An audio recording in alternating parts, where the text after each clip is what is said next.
AGS Advanced Global Study. Okay, so hi everyone, my name's Derek. First, I just want to say that this advice is general in nature because I'm speaking to a large group of people. So if you want specific advice to your circumstances, please contact us. And that migration laws do change, so whatever I say today might not be the case in the future. Okay, so firstly, I just want to compare skilled versus sponsored visas because they are the main type of work visas that you go through. Okay, so skilled visas are generally cheaper than sponsored visas. Okay, there's more places available and more permanent places available each year to skilled visas compared to sponsored visas. And I'll show you that in the next slide. Okay, with a skilled visa, you don't require an employer sponsor. Okay, with a sponsored visa, you know, your employer needs to lodge an application, meet requirements, pay fees, and you need to stay with them for a few years. Usually before you then apply for permanent. Usually it's like a longer process. Okay, and then you know, if something happens, let's say you know, your employer closes down or changes owners, okay, and then you need to find another sponsor. You need to start all over again.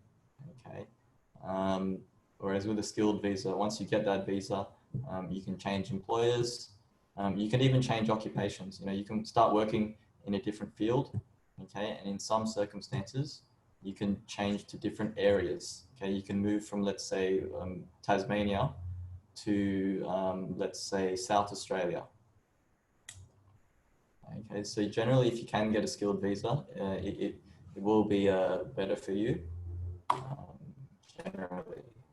Okay, so this is what I was talking about with the places. So these are the places for the 2018 and 19 years, and the 2019 and 20 years. Okay, that those being, you know, like July 2019 to June 2020. Okay, so in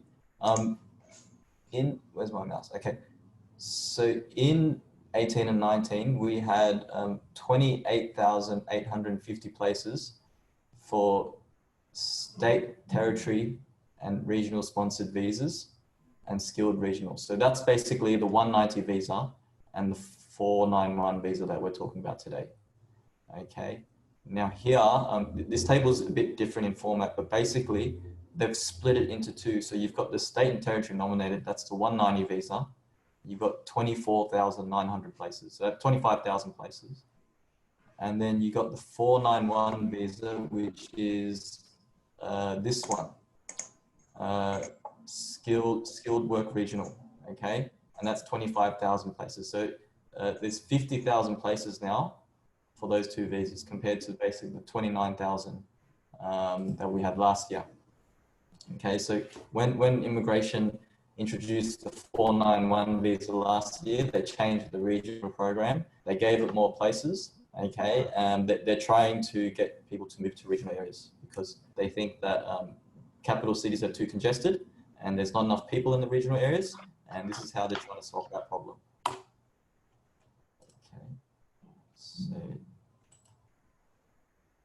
Okay, so there's different types of skilled visas, but they're all similar in some ways. Okay, they're all points based.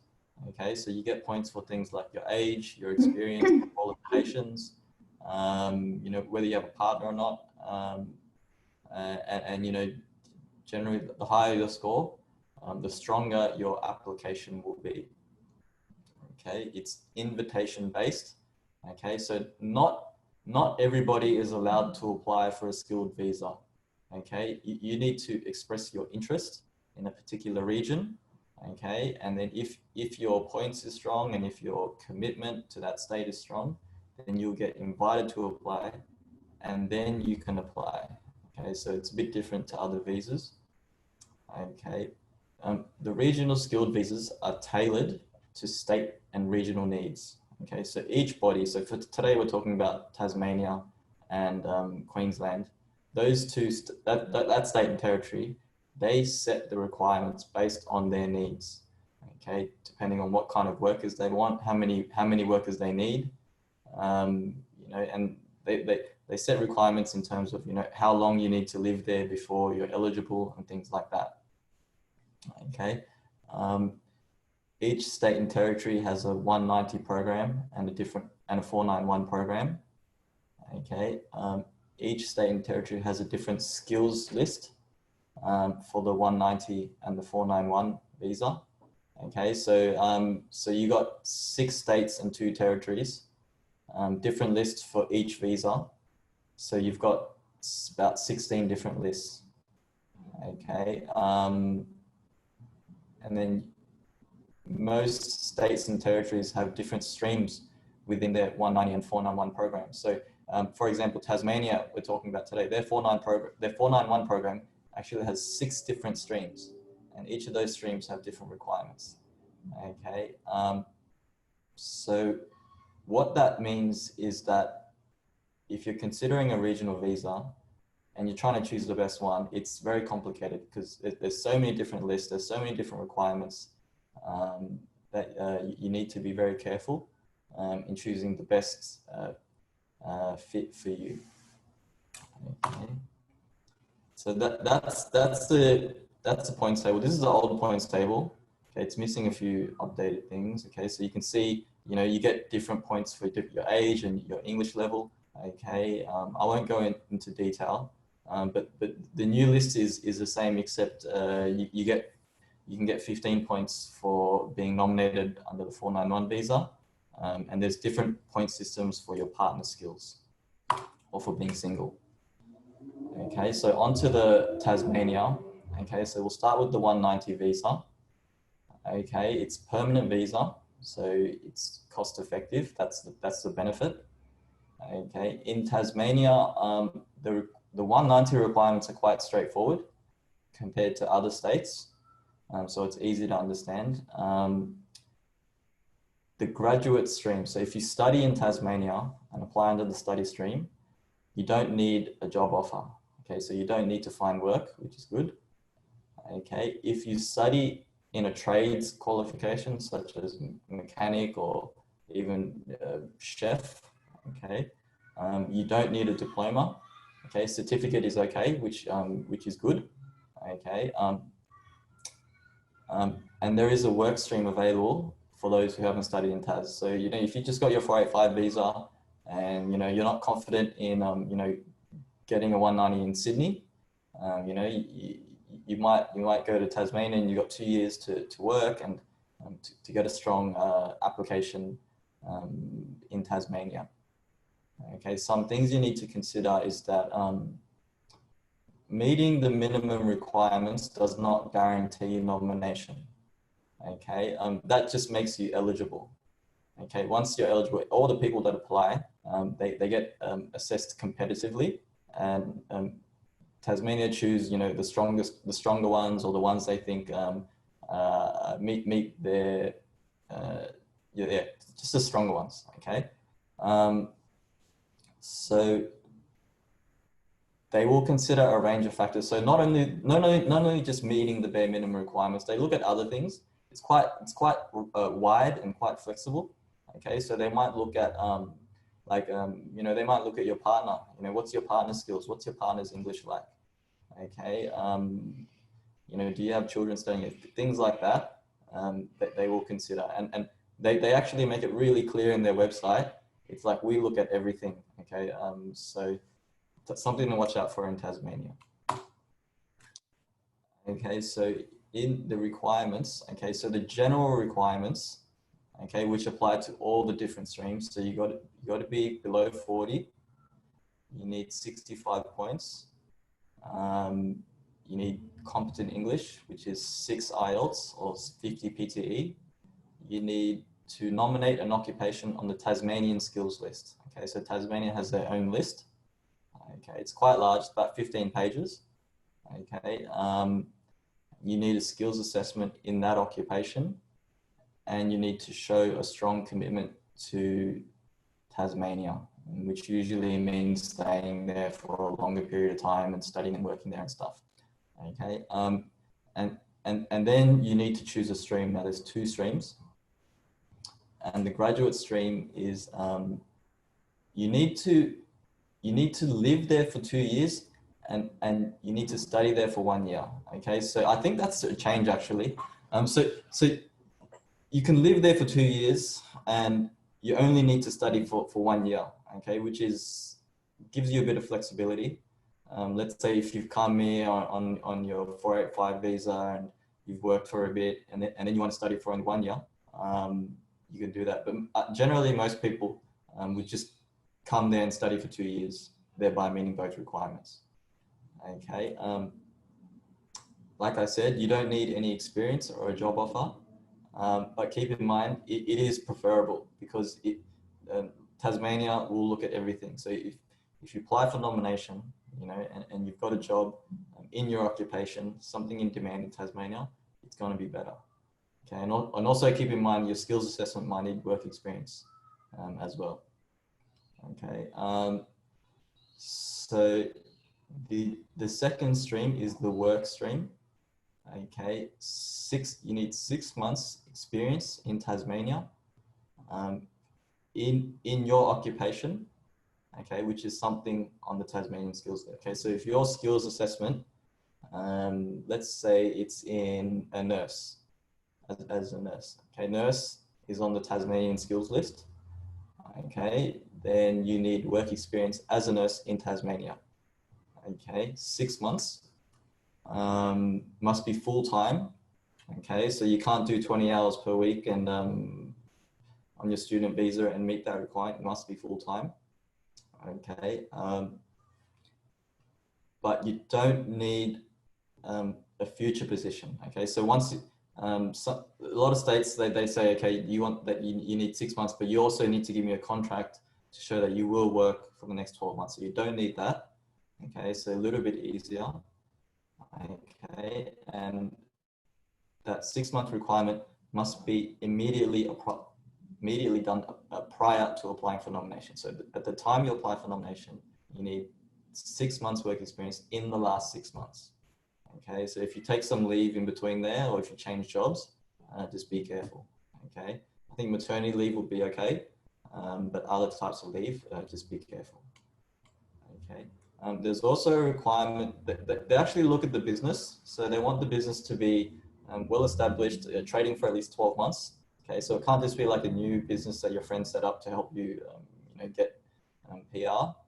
Okay, it needs to be like a genuine business. Okay, and they put a requirement called genuine position, and they consider things like, that's a very sort of wide requirement. They can ask things like, did that business really need you?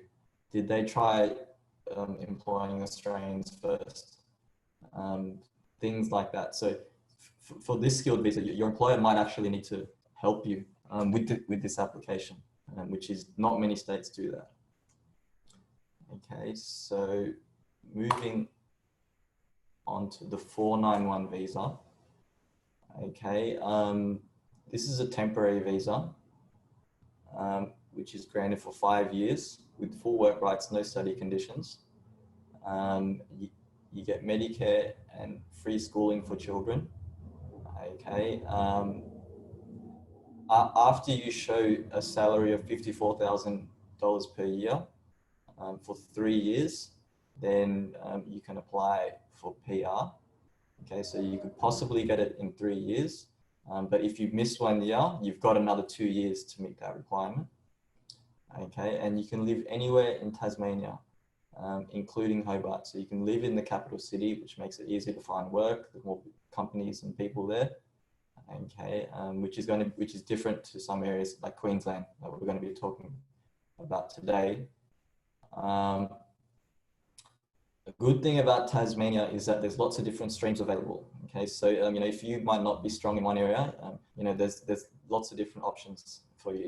You could even open up a business and sponsor yourself in Tasmania. Okay, which is something I really like about Tasmania. Okay, the graduate stream only requires 1 year study and 1 year living in Tasmania, which is more generous than a lot of the other states, which require 2 years. And another thing is that the work stream allows you to work in different occupations.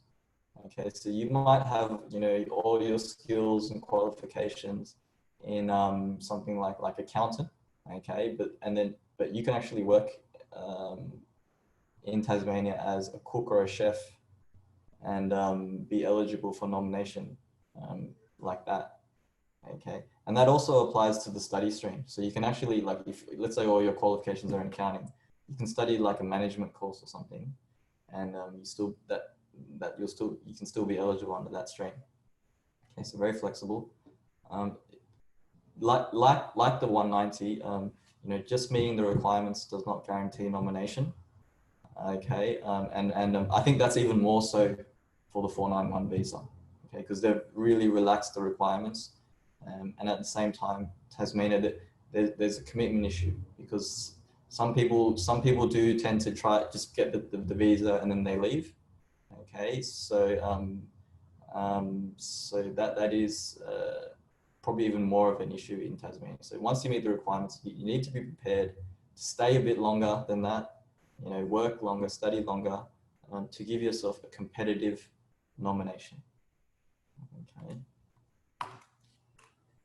Okay, so the requirements, okay, so 45, 65 points, competent English.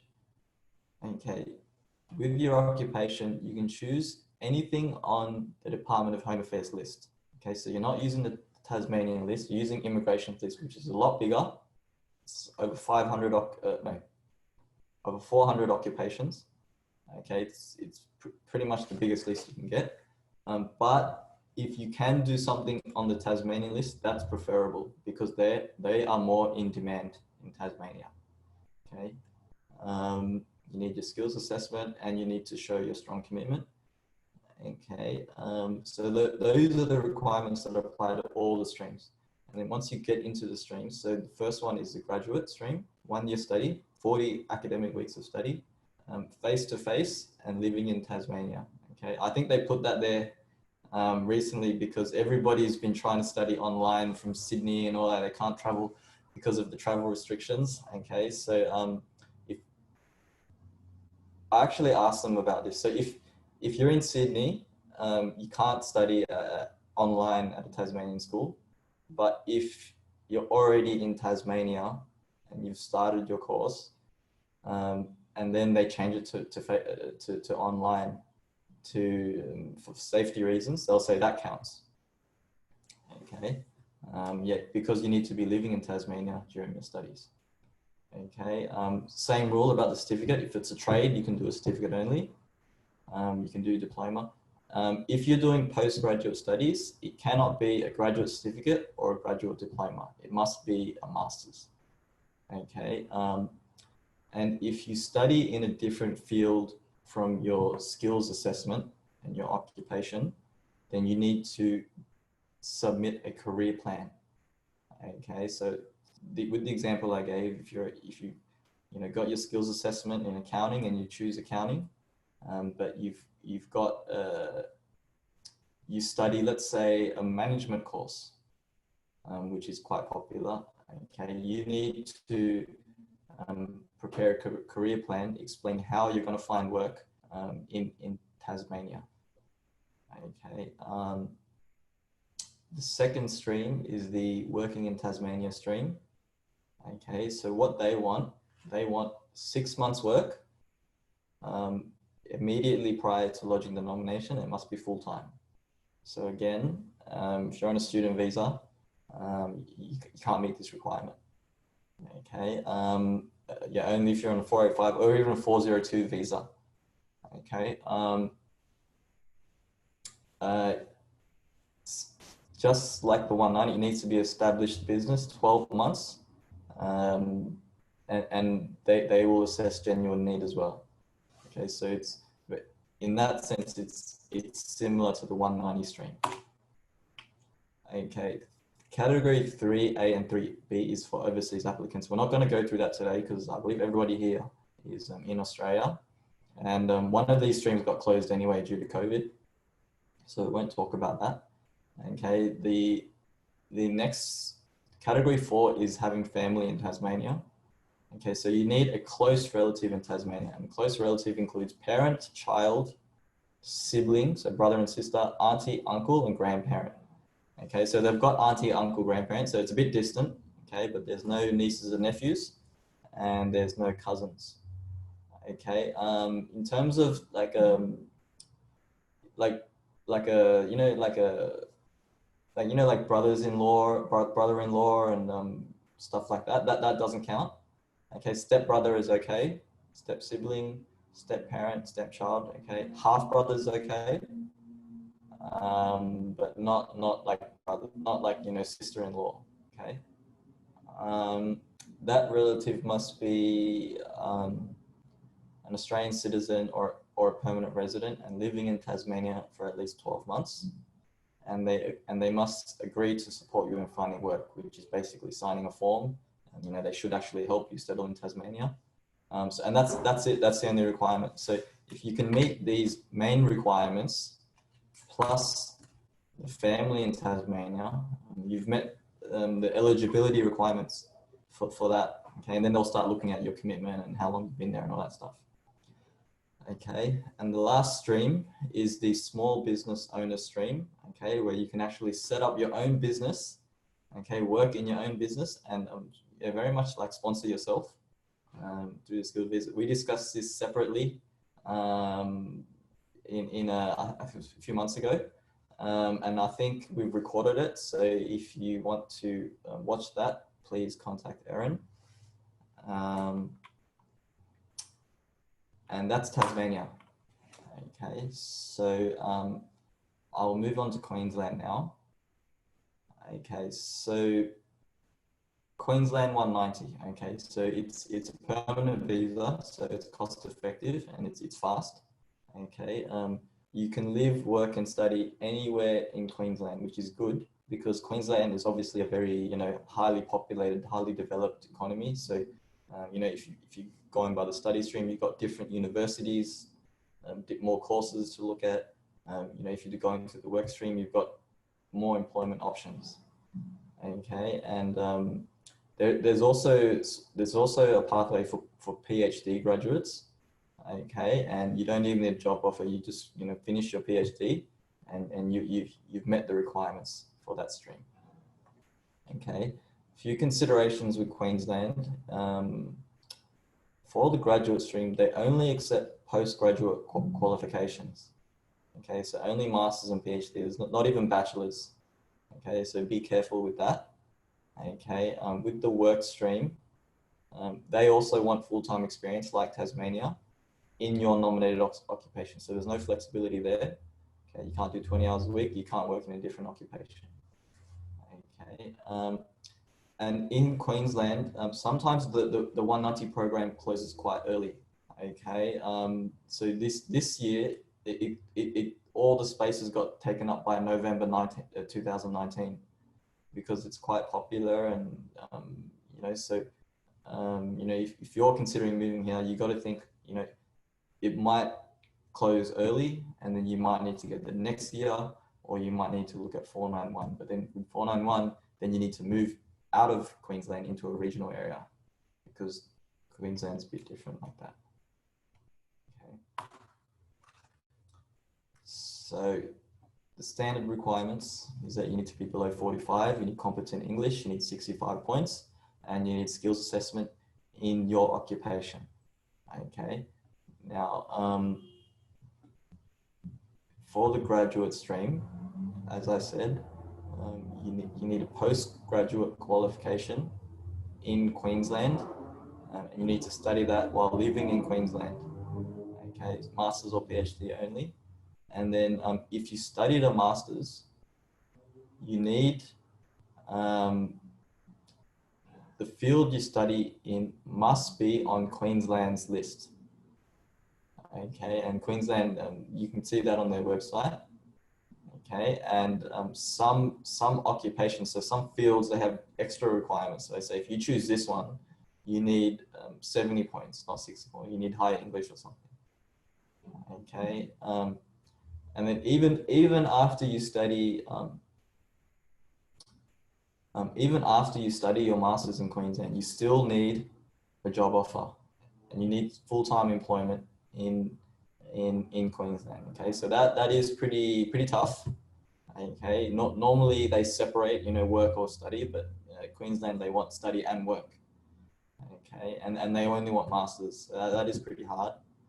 Okay, if you study a PhD, you have a bigger list. You can use immigration's list, okay, which is a really big list, and you don't need any job. You just finish your PhD, you've met the requirements to apply for nomination.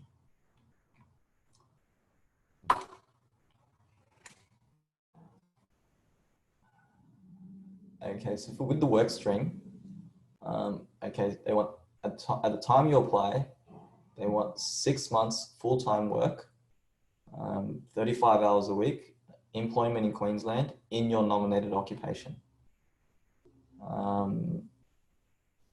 And you need to give them a contract or a job offer showing that you will have that position for another 12 months if your nomination is approved. Okay, they have their own list. Like so they've got a different list for studying, and they've got their own list for working. Okay, so if you want to go through the work stream, you got to look at that list, and some of those occupations have different requirements. Okay, so Queensland 190 is a bit harder, which doesn't surprise me because obviously Queensland, New South Wales, and Victoria are going to be a bit harder to get a permanent visa in. Okay, those three states, they have generous 491 programs because you need to move to the regional area, but 190, you know, skilled is a bit challenging. Okay.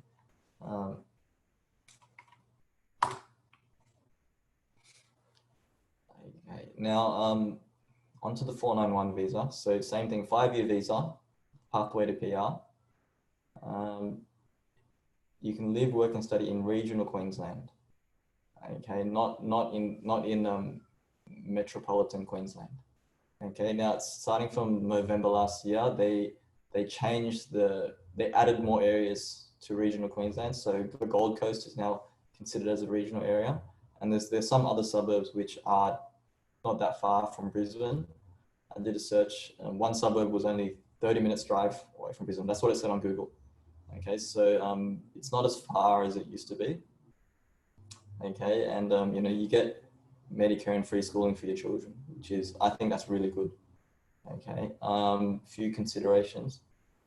Same thing. If you want to do the graduate stream under 491, they'll still only accept a postgraduate qualification. Okay, and yeah, the work stream, it still requires full-time experience in your nomination, just less, you know, not as long. Okay, and yeah, employment in regional Queensland, obviously. Okay, 45 years of age, competent English, 65 points, and a skills assessment. Okay, so with the graduate stream,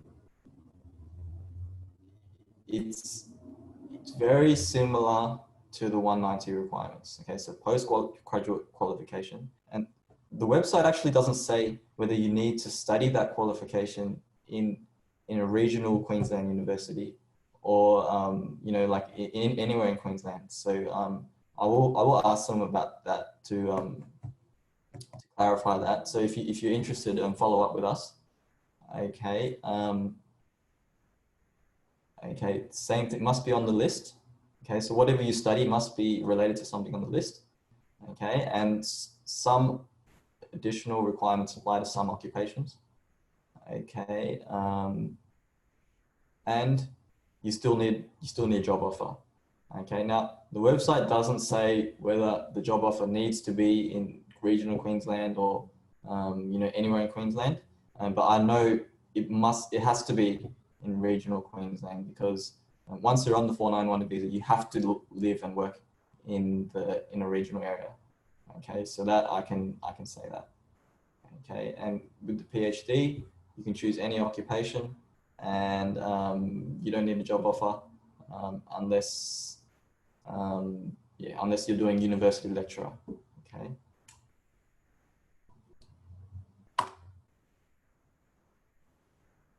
Okay, so the work stream, it's the same as the 190 visa.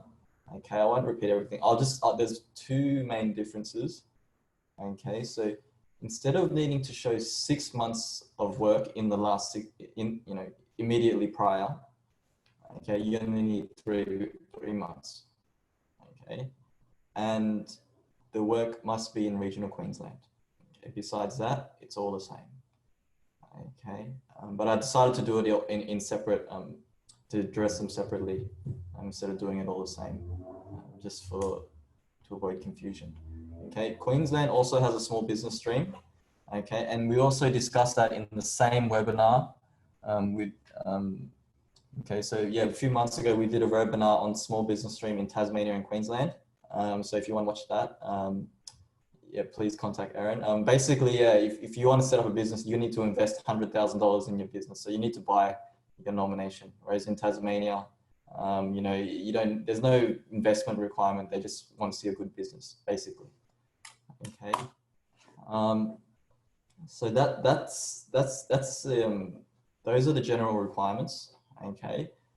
Please contact us if you want more specific advice. Just a few general tips. If you're looking at different region areas, consider somewhere where you can live over a long period of time. Okay, you may need to establish yourself, work there, study there before you get the visa. You might need to go on a 491 first before going onto PR. And after you get your visa, you should stay there for a bit longer. Consider the employment opportunities, the population, the culture, and the weather. Okay. You know, different regional areas are all different in all those aspects. Okay, so consider all that. Consider areas where you have friends or family. Okay, you know, I always tell my clients to look at those areas first, because if you have a family or a close friend, it's gonna, you know, it's gonna be better for your life, and you know, it actually helps you meet the requirements of different streams, and you get points for that as well. Okay. Which states and territories have your occupation on their list? Okay, because it's so complicated, an effective way to just know which states you should look at is just check the list. Okay, if it's not on the list, then remove it and just focus on the areas where your occupation is on the list. Keeping in mind that, you know, sometimes, you know, you might have different occupation. You might have your, you know, experience as an accountant. But you might have some experience as a chef, okay, or you might be considering changing your occupation to something a bit, you know, easier, like a hairdresser. A lot of regional areas have hairdresser on the list, which has, you know, low study requirements, low work experience requirements. So keep that in mind. And think, do you have a chance at 190, or should you work towards 491? Okay, so this is important in Queensland. Okay, because, you know, if you push for a 190 in Queensland and you don't make it, and then you know, you think, oh, I'll try for 491, I'll settle for 491. You need to then move to a regional area and start working again and stuff. So you need to sort of start over. Okay, whereas let's say in Tasmania, if you're in Perth, if you didn't make a 190, you still got a good 491 application. Okay. So, and always think how many points is enough. Okay, like I said, all nominations are competitively assessed, and points is a main factor. Okay, so I have requested immigration. The states and immigration don't release really specific information on how many points you need in different occupations to receive an invitation. So I've requested that through Freedom of Information. I've asked them for all of it. I'm hoping to get that in a few months' time. So please follow up with us if you wanted that information. Contact AGS now for free education, migration consultancy, and let us help you plan your future. Suite 1, 353 Chapel Road, Bankstown, 02 8102